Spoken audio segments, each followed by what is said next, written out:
Bonjour, bienvenue dans Repas divin, la première émission en 5 dimensions. Du coup, il en sera évidemment question avec une recette imaginée par notre chef attitrée, la merveilleuse Mademoiselle Inger. Elle ravira les fondus du chocolat. Puis il sera question de bouquets, ce que dégagent les flacons que nous aura déniché notre aventurier préféré Dominique Hutin. Après cela, on vous en mettra plein la vue avec notre chronique Évasion dans le vignoble. Et enfin, vous serez tout oui devant nos conseils pour apprécier le vin de façon responsable. Ce programme touche au divin, non? Tout de suite, on se lance côté cuisine.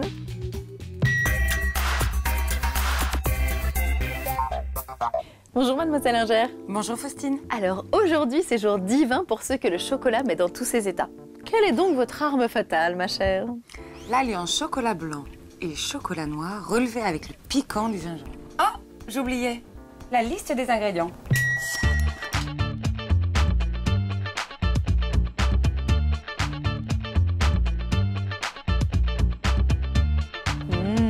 J'ai hâte de découvrir ça. Par quoi on commence? Il va falloir faire fondre notre chocolat noir. Au bain-marie, je préfère que le chocolat, c'est un produit qui est très délicat, donc vaut mieux le faire fondre doucement. Voici 100 g de beurre qu'il va falloir couper en petits morceaux et que l'on va tempérer, c'est-à-dire qu'il faut qu'il soit plus mou.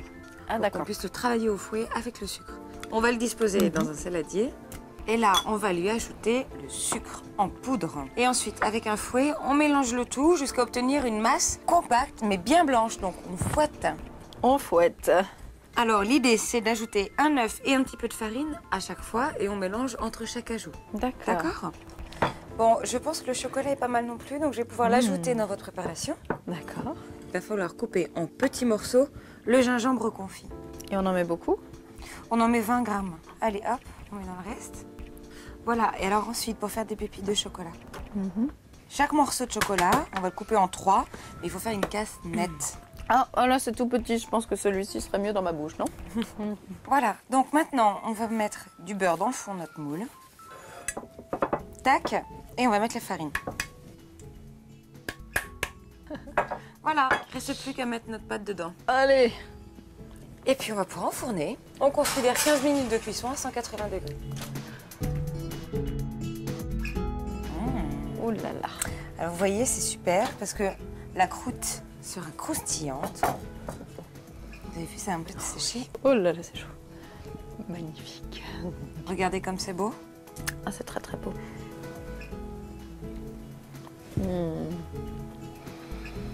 Je pense que c'est bon. C'est fin, c'est divin. Bon appétit! Bon appétit.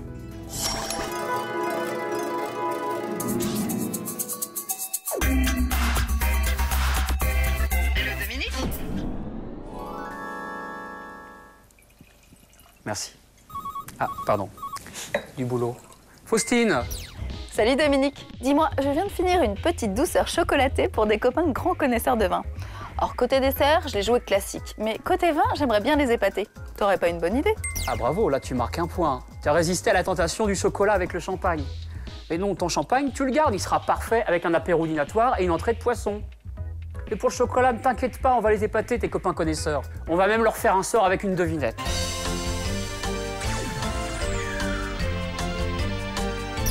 Qu'est-ce qui est blanc, qui peut vieillir plusieurs années et qui contient du jus de raisin frais? Du Pinot des Charentes. Tu choisis un blanc, ou mieux, tu en choisis un estampillé vieux. Vieux, ça veut dire 5 ans vieilli en fût de chêne. Et même 10 ans pour les très vieux. Et c'est là qu'ils vont prendre des couleurs ambrées, des arômes de fruits secs, qui vont faire la roue avec ton gingembre et ton chocolat.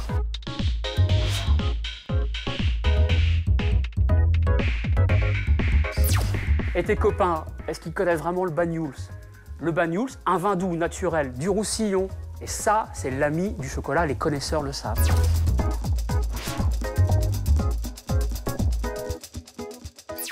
Et donc, l'ami du chocolat, à propos, tu m'en gardes, hein? Ok. Pardon. Et ça, vous l'avez vendangé quand? Écoutez, vers le 15 septembre. Très joli. Belle maturité. Très joli.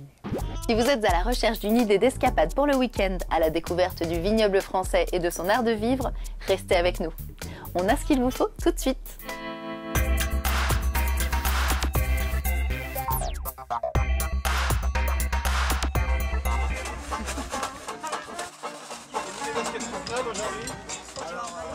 Basket aux pieds, sac sur le dos, c'est parti pour une balade de 3 heures dans l'une des 46 appellations du Val-de-Loire. Par petits groupes d'une 50aine de personnes, ces randonneurs partent à la découverte de ces paysages viticoles en compagnie des hommes et des femmes qui les façonnent, les vignerons.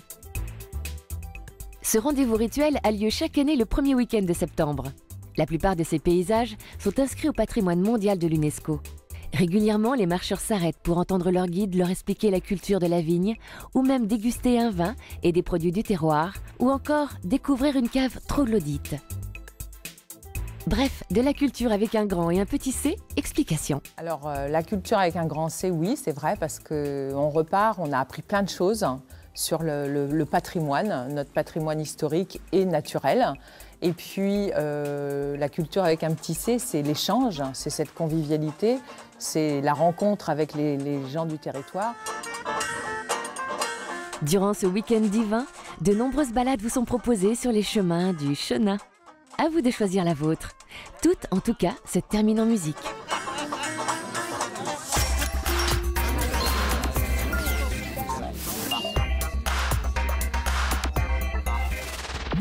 Envie de dépaysement? Venise, surfait. Londres, trop pluvieux. Prenez plutôt un ticket pour le lointain, sans quitter l'Hexagone, en allant rendre visite à un vigneron. Avec lui, vous apprendrez l'humilité, mais aussi l'ingéniosité de l'homme face à la nature. Vous découvrirez un savoir-faire, un art même, celui de la transformation du raisin et de l'élevage du vin. Un monde passionnant. Après une visite du domaine avec le vigneron, place à la dégustation de son vin, fruit d'un travail quotidien. Mais attention, quelques règles de base s'imposent. Ne buvez qu'en petite quantité, 3 centilitres par verre suffisent. N'hésitez pas à recracher et à vider votre verre dans un crachoir, il est fait pour ça. Et promis, le vigneron ne s'offusquera pas. N'oubliez pas non plus de grignoter quelques produits locaux pour ne pas avoir l'estomac vide. Et pour être sûr de reprendre le volant sans risque, pensez à l'éthylotest. Enfin et surtout, profitez de ce moment pour échanger avec un vrai professionnel sur le vin en général, les techniques de vinification. Vous boirez ses paroles.